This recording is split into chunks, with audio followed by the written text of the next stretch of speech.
In April of 2001, a young man would exit his home and seemingly vanish into thin air. Rivers would be checked, ground would be dug up, and hundreds of people would be questioned over the years, but to no avail. In a small town that had, and still would, make headlines for violent and senseless murder, one 20-year-old would be gone without ever making a sound. This is Midwest Mystery Files, Episode 16, The Strange Disappearance of Branson Perry. Hello everyone, and welcome to Midwest Mystery Files. I'm your host Jeremiah, with just a few quick things before we start. Midwest Mystery Files is a true crime podcast focused on missing and murdered cases within the Midwestern region of the United States. I can be found on all major podcast platforms, as well as on YouTube with delayed episodes. Social media and contact info will be listed at the end of the episode. One thing I do want to touch on before I start with the case is that I have launched the Patreon page. The money gained will primarily be used for article and record searches. This will help me bring some older and more obscure cases to light by being able to better research and present them, as a number of articles for those types of cases tend to be archived behind paywalls. The rest will be used to pay for my host site and to save for new or replacement equipment. There is currently a $3 tier and a $5 tier. Both tiers get you early access to episodes, plus a monthly bonus episode. Both tiers also get all patrons shoutouts as well as ad-free episodes if the day ever comes that I get sponsored. The $5 tier gets you exclusive voting rights on both bonus episodes, plus cases and case types that we may cover on the main episode. I am currently sitting at only one patron, so I want to thank Zane for his support. You can check it out at www.patreon.com/Midwest Mystery Files. Thank you to anyone who checks it out, and even if you don't join, just getting your support by listening and sharing these episodes is much appreciated. Now, without further delay, on to today's case. Throughout the vast expanse of America's Midwestern heartland, there are a great many small towns that seem like they could easily be the town that time forgot. Towns that offer little in the way of business, with most of them closing years ago, but they still have dwindling populations who choose to call them home. Skidmore is one such town. Located in northwestern Missouri, 24 miles south of the Iowa border, and approximately 30 miles east as the crow flies from the Missouri River and Nebraska border, the town only sports approximately 257 residents currently, with the max population never passing 600 throughout its entire existence since it was found in 1840. Traveling along the streets of Skidmore on Google Maps Street View, the town seems quiet and unassuming, sporting older homes and quiet, empty streets. No different than a number of towns you could find by traveling 20 to 30 miles in any direction from the rural Iowa property where I grew up. Despite this perceived quietness and emptiness, Skidmore has developed an almost folk tale or urban myth level reputation for being a violent, scary, and horrifying place. One may think, from some descriptions, that it's the sort of town that a group of unassuming college students would wander into in a horror movie, only to find death and murder awaited them. On Reddit, I've read more than a few alleged experiences of people who were passing through the town only to find hostility and a myriad of bizarre, yet stereotypical backwoods behavior. Few people from outside of the community are willing to paint the town in a positive light. In reality, Skidmore, Missouri isn't really all that dangerous of a town. All of Nodaway County, where Skidmore is located, only has a handful of violent crimes every year, and the town itself sits in the 46th percentile for overall crime, making it about average. In a 2007 interview with CBS News, the Nodaway County Sheriff of the time, Ben Epsey, would state, quote, "It doesn't matter where I go in the U.S. I tell people I live in northwest Missouri and they say, 'Oh, do you know where Skidmore is?' It's a worldwide thing, really. I say, yes, and then I tell them they should believe about a third of what they see on television and read in books." I bring all of this up, even before focusing on Branson Perry, as I normally would, because to better understand the strangeness of today's case, I do think it's important to understand why Skidmore has such an ominous and exaggerated legend behind it. And it seems to be impossible to share one story out of Skidmore without temporarily addressing them all. Despite its size and relative safeness, Skidmore is the home of 3 distinct murders. two of which were exceedingly violent. The first, and most well-known of these, is the unsolved killing of Ken Rex McElroy. If you could see me, I would most certainly be doing air quotes on the word unsolved, as it's unsolved in the loosest sense of the word. There is a number of works out there that focus on McElroy and cover his story in great detail. But, in short, Ken McElroy was essentially Skidmore's town bully, who was accused of dozens of felonies, including assault, child molestation, statutory rape, arson, animal cruelty, hog and cattle rustling, and burglary. In 1981, McElroy was convicted of attempted murder in the shooting of the town's 70-year-old grocer, Ernest Bo Bowenkemp.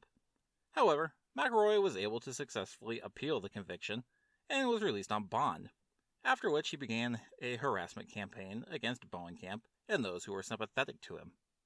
On July 10, 1981, McElroy was shot to death in broad daylight as he sat with his wife in his pickup truck on Skidmore's main street.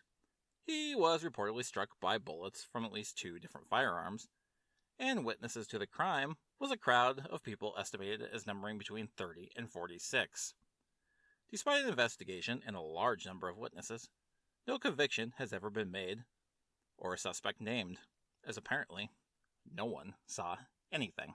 19 years later, as national fame the town had gained from the killing of Ken McElroy long faded, the town would unfortunately be thrust back into the spotlight under the most gruesome and appalling of circumstances. On October 16, 2000, 19-year-old Wendy Gilwater was murdered when her boyfriend, Gregory Dragoo, began beating and stomping on Wendy inside their home before pouring dishwater liquid down her throat, dragging her outside and continuing the beating. There are some accounts that state Dragoo also tied Wendy to his truck and pulled her behind him, but from what I can tell, this part is unsubstantiated. Regardless, the vicious and ruthless attack left Wendy dead. During the assault outside, a neighbor called the police, and Dragoo reportedly waited on the steps of his home for them to arrive. He is now serving a life sentence for the murder of Wendy Gilwater. In 2004, 23-year-old Bobby Jo Stennett, who ran a dog breeding business with her husband in Skidmore, met Lisa Montgomery via an online chat room focused on rat terriers. The two met online and bonded over the fact that they were both pregnant, leading to email exchanges and continued online chatter between the two. While Bobby Jo was indeed inspecting a child, Lisa Montgomery was not. On December 16, 2004, when Bobby Jo was 8 months pregnant, Lisa Montgomery would go to Bobby Jo's home posing as a buyer for a new puppy. After arriving, Montgomery would proceed to strangle Bobby Jo to death before cutting her stomach open and taking Bobby Jo's unborn child. It would luckily only be the next day when police would be able to track Montgomery to her home in Kansas, where they would find the child, luckily still alive. The child would be returned to the father, and Montgomery would be convicted on the federal charge of kidnapping resulting in death, earning herself a death sentence in the process.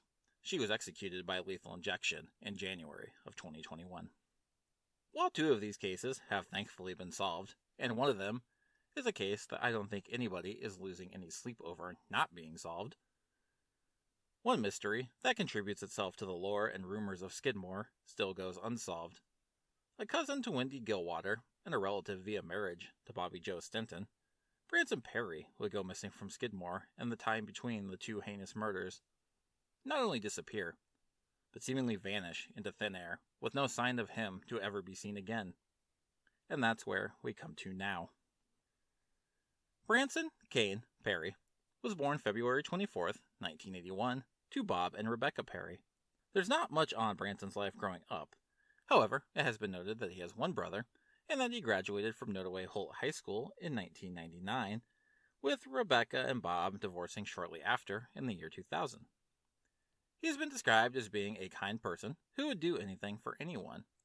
Branson had aspirations of joining the military after high school, but was unable to due to the fact that he suffered from tachycardia, a medical condition that causes an irregularly fast heartbeat. Despite his condition, he managed to obtain a black belt in the martial arts style of Hapkido.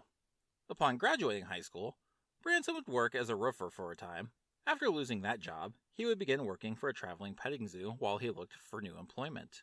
In April of 2001, Branson would be living with his father in a house located at 304 West Oak Street in Skidmore. While the timeline of Branson's disappearance doesn't officially begin until April 11th, his life would allegedly take a twisted and haunting turn several days earlier. In her book about the murder of Bobby Joe Stennett, Baby Be Mine, author Diane Fanning would report that on April 7, 2001, Branson visited a neighbor by the name of Jason Bierman, who during the visit allegedly gave Branson an unknown drug. According to Fanning, the effect of the drugs would cause Branson to respond by stripping naked and dancing around Bierman's house. Branson would follow this up by shaving off his pubic hair and participating in sexual activities with Bierman. Reportedly, the next day, Perry confessed to his father what had happened. Bob had always suspected that his son may have been gay, but he was reportedly enraged at Bierman for drugging and using his son, and even considered teaching him a lesson. Although, from what we know, no confrontation ever occurred. Sometime during the next couple of days, Bob Perry would be hospitalized, and on April 11, 2001, Branson would ask his friend Gina to help him clean the house, as his father was due to return home in the next couple days. The timeline of that day is fairly lax and a bit confusing, but on the website, bringbransonhome.wordpress.com, Branson's mother, Rebecca, does her best to recount it as she best understood it. On that day, Gina and Branson were at the home, as well as two mechanics who were working on Bob Perry's vehicle, which was in need of a new alternator. According to Gina, at some point during the day, she saw Branson run into the kitchen and take something out of one of the cabinets. Branson then ran out the back door. When Branson returned, he reportedly refused to tell Gina what he was doing and acted like nothing happened. Later, Gina took a shower and reported when she came out of the bathroom, she saw one of the men that were working on the car going through the cabinets in the kitchen. Upon asking the man what he was looking for, he told her nothing and went back outside. At approximately 3 o'clock p.m., Gina was upstairs when she heard the front porch door shut. She looked out the window and saw Branson heading out of the house. When Gina asked him where he was going, Branson informed her he was going to put jumper cables in the storage shed and would be right back. Sometime later, Gina would realize that Branson had not returned to the house. Gina would search the property for Branson, unable to find him. She would then ask the mechanics if they had seen him after he left the house, and they would also claim to have not seen him. After being unable to locate him, Gina reportedly decided that Branson must have got sidetracked and wandered off to a neighbor's or somewhere else nearby, at which point she finished what she was doing and left the property. The next day, on April 12th, Bob Perry was not released from the hospital as initially planned. Upon finding out that Branson hadn't visited Bob the night before, Jo Ann Stennett, Branson's grandmother, opted to stop by the Perry home to check on Branson as he had been visiting his father every night since he entered the hospital. When she got to the house, Joanne reported that all the doors had been left open and the radio was on, but there was no sign of Branson. She would return to check again Saturday and find that Branson had still not returned. Joanne began to grow concerned and started making phone calls to his friends, but no one had seen or heard from Branson. Next, Joanne would call Branson's mother, Rebecca, to let her know what was going on and to ask if she had seen or heard from Branson. Kicking the concern level well up over 100, Rebecca would state that she had not seen or spoken to her son. On April 17, 2001, Bob Perry would be released from the hospital, and he and Rebecca would report Branson missing to the police. Almost right away, Bob would note that things were odd, noting that Branson's keys and wallet were still in the home, although he would initially theorize that Branson may have hitchhiked to Kansas City to spend time with friends and get away after the prior experience with Jason Bierman. Police would proceed to check the property for clues. Upon inspection of the shed, it was found that the jumper cables that Branson was supposed to be taking out of the shed were nowhere to be found, although it has been reported that they had mysteriously reappeared when the shed was looked at 2 weeks later. While it's most likely that they did, it's unclear if police spoke with the two mechanics who had been working outside the home, but they did speak with Branson's friend Gina, who had been helping Branson around the house the day he disappeared. During the course of the interview, Gina would confess that Branson had been experimenting with drugs and may have owned some local drug dealers' money. A search would be launched that spanned a 15-mile radius in every direction from the Perry home.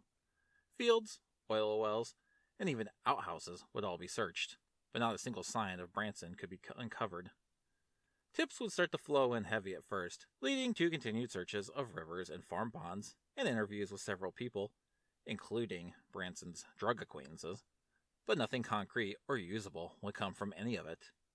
For all intents and purposes, Branson's case was growing cold fast. Investigators and the community would not falter, though, taking the chance to search or investigate whenever possible over the next couple of years. Then, a few years later, a possible lead would emerge. Jack Wayne Rogers, a registered sex offender who was convicted on child pornography charges in 1992, but somehow managed to work as a Presbyterian minister and Boy Scout leader in Fulton, Missouri, was arrested after performing a botched gender reassignment surgery in a Columbia, Missouri hotel room in April of 2003. Upon searching Rogers' computer, police found a collection of child pornography, as well as several posts on a message board under the usernames Buggerbutt, Oh Hail Satan, and Extreme Body Mods, discussing the cannibalization of the genitals of other men that Roger admitted to castrating. There were several other posts as well, where Rogers had claimed to have killed several men. One of these posts in particular caught the eyes of investigators.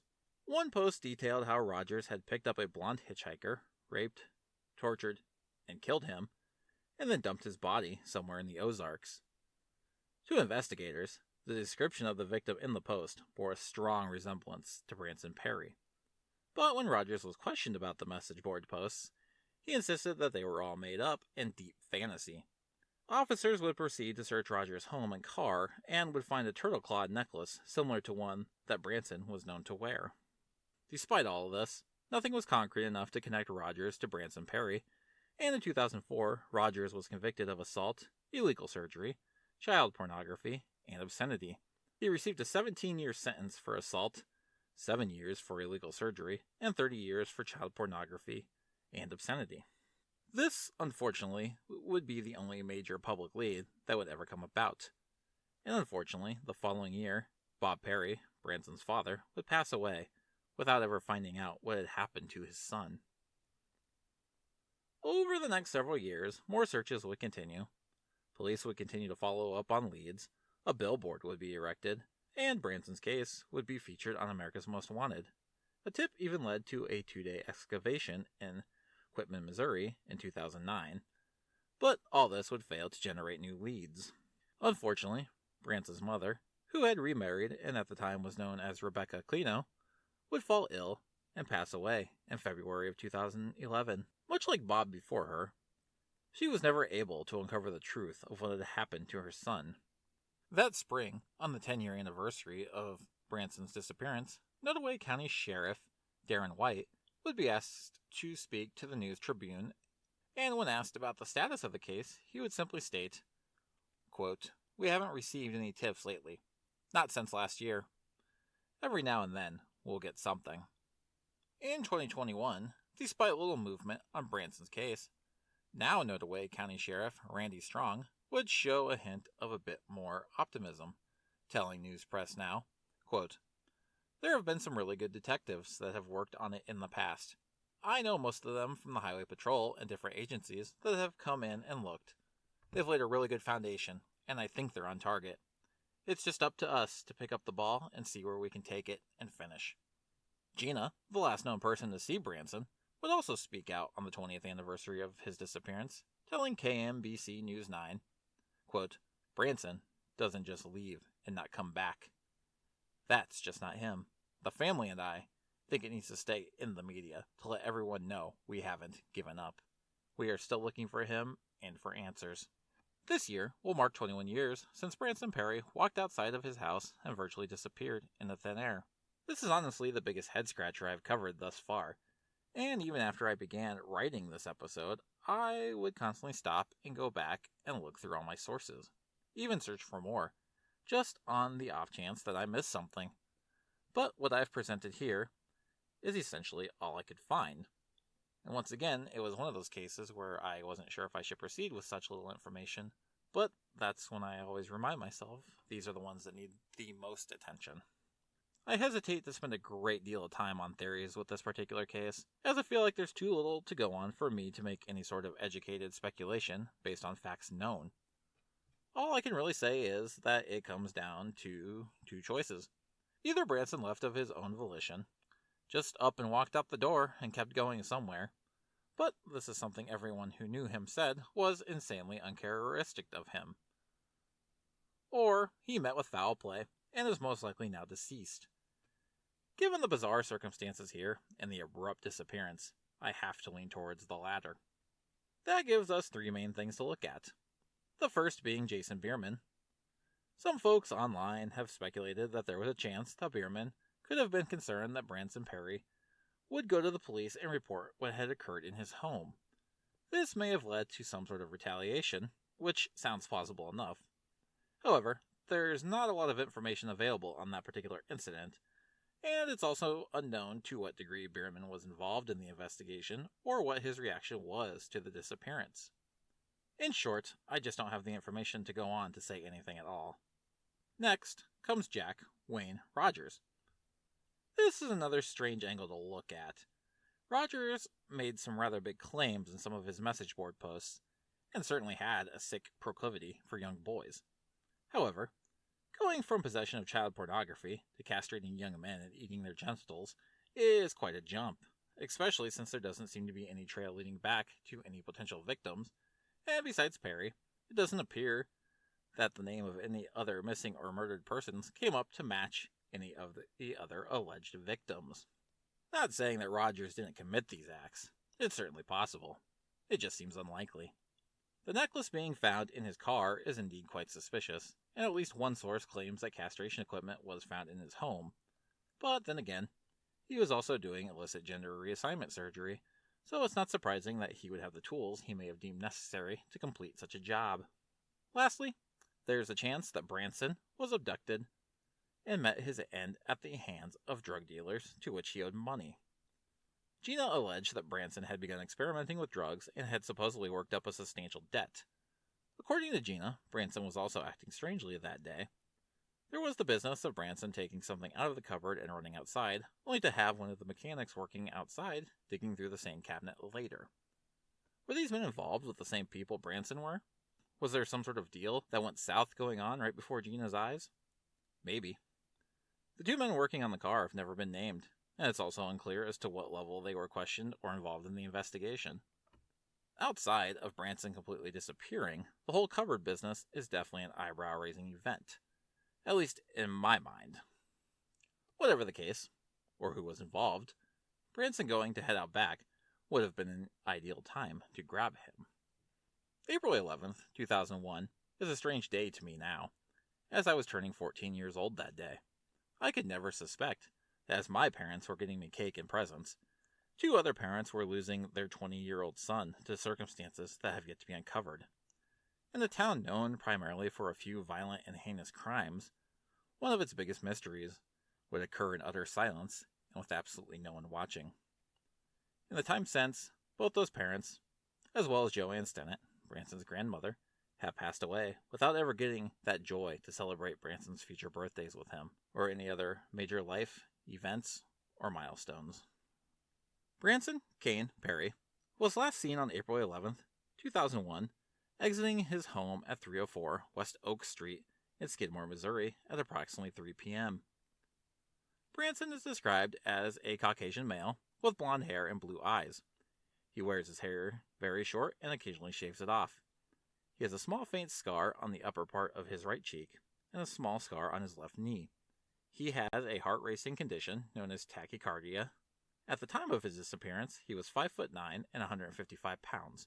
He was reported to be wearing size 32 shorts, a size medium to large t-shirt, and necklaces and leather trinkets or chains with arrowheads on them.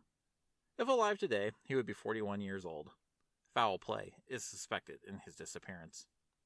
If you have any information on the disappearance of Branson Perry, please contact the Nottoway County Sheriff's Office at 660-582-7451. If you're looking for any additional information, there is a number of online articles and blog posts talking about Branson's case. You can also check out bransonhome.wordpress.com. The book Baby Be Mine by Diane Fanning has a chapter on the case, and the Sundance Channel docuseries No One Saw a Thing also focuses a few episodes on the case. If you wish to let me know what you think happened, have case suggestions or comments, or just want to follow me and the show on social media, I can be found on Instagram at Midwest Mystery Files, Twitter at Files Midwest, and on Facebook by searching for Midwest Mystery Files. You can also email me at midwestmysteryfilespod@gmail.com. I do also post photos and sometimes links relevant to each case on social media, mainly Facebook and Instagram. Lastly, if you're listening on Apple Podcasts, and now Spotify, please feel free to rate and review the show. This helps make the show more visible in searches and, more importantly, helps bring attention to the cases I cover. Thank you to all who have done so already. Take care, everyone, and I will see you all next time.